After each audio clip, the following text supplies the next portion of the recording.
आपको यूपी पंचायत चुनाव में क्या है अब तक का अपडेट आपको दिखाएंगे, क्योंकि इसके नतीजों ने बीजेपी की नींद पूरी तरीके से उड़ा दी है। विधानसभा चुनाव से पहले बीजेपी को लगा है बड़ा झटका। क्या पंचायत चुनाव ने बजा दी है बीजेपी के लिए खतरे की घंटी?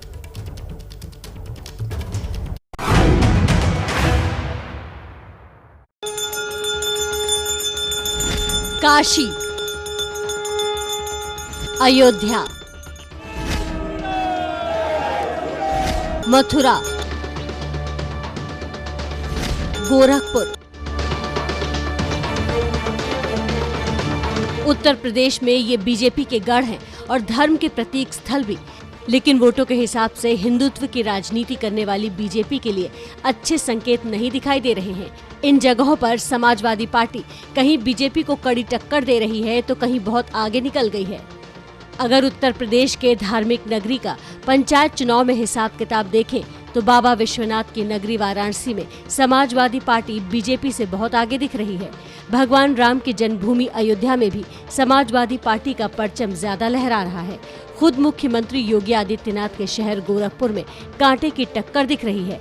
हालांकि मथुरा में समाजवादी पार्टी पीछे दिख रही है, लेकिन वहां भी बीएसपी बीजेपी को कड़ी टक्कर दे रही है।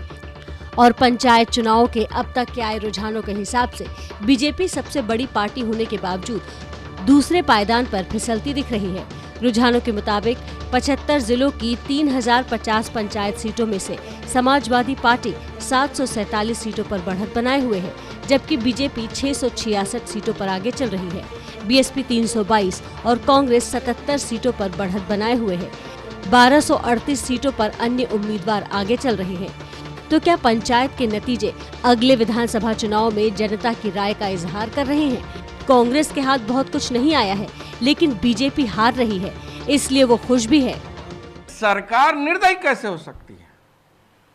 अपने लोगों का जान जीवन नहीं बचा पा रही। चुनाव जब लोग जिंदा रहेंगे, स्वस्थ रहेंगे, तो चुनाव बहुत आएंगे जाएंगे।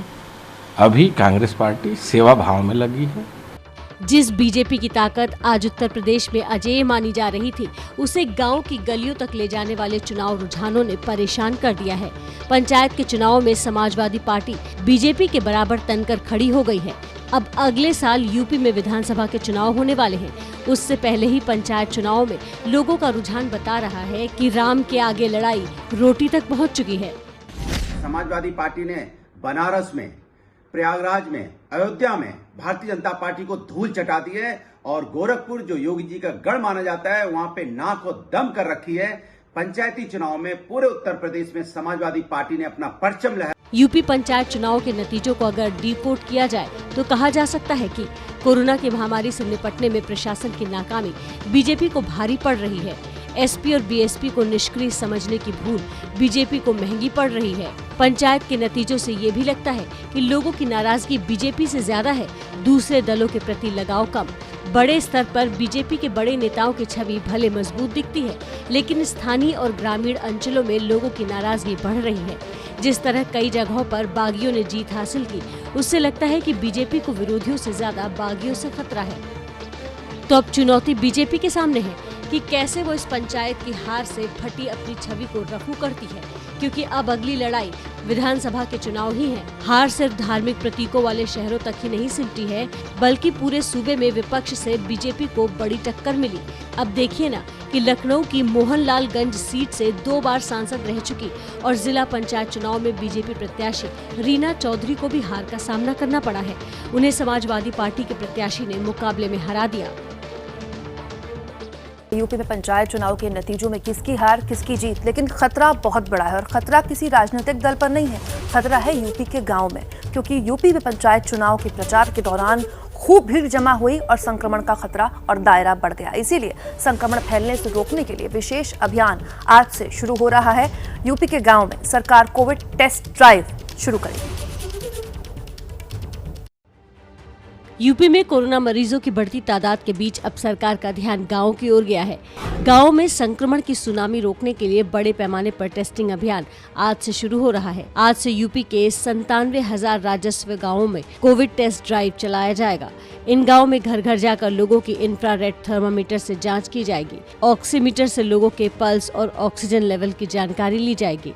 टेस्ट में जो लोग अस्वस्थ पाए जाएंगे, जिनमें कोविड के लक्षण दिखेंगे, उन्हें इलाज मुहैया कराया जाएगा। मरीजों को जरूरत के मुताबिक अस्पताल में भर्ती किया जाएगा या होम आइसोलेशन में रखने का निर्देश दिया जाएगा। यूपी में सरकारी योजनाओं के आधार पर कई गांवों के समूह को राजस्व का दर्जा दिया जाता है। यहाँ ये समझना जरूरी है कि आखिर यूपी सरकार को गांवों में टेस्ट ड्राइव क्यों शुरू करनी पड़ी। यूपी में कोरोना के 2,72,568 एक्टिव केस हैं।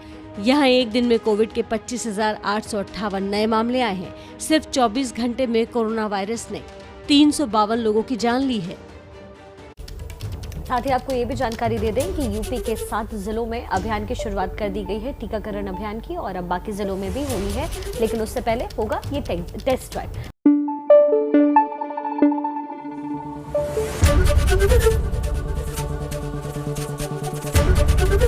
एबीपी न्यूज आपको रखे आगे।